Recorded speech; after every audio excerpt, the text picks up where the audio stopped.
ఒక నిజాన్ని ఎంత నీచంగా వక్రీకరించవచ్చు అని చెప్పేసి ఇంకెవరికి తెలియదేమో. ఒక విషయం చూడండి వార్త.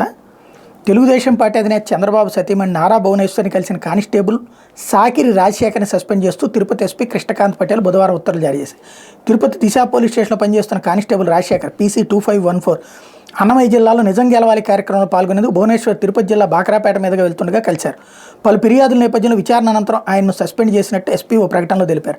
జిల్లా పోలీసు అధికారులు సిబ్బంది తమ వ్యక్తిగత అభిప్రాయాలను బహిర్గతం చేయడం, రాజకీయ పార్టీ కార్యక్రమాల్లో పాల్గొనడం వంటి వాటిని ఎన్నికల ప్రవర్తన నియమావళి ఉల్లంఘనగా పరిగణించి చట్ట ప్రకారం చర్యలు తీసుకుంటామని హెచ్చరించారు. అసలు పాయింట్ ఏంటి, నేను నిన్ననే ఆ విషయాన్ని ఫోటోలతో సహా చూపించాను. అసలు ఏం జరిగింది అన్నటువంటిది. అతను వెళ్తుంటే కలవడం కాదు, అతను పూర్తిగా తెలుగుదేశం పార్టీ కార్యకర్తగా పనిచేశాడు.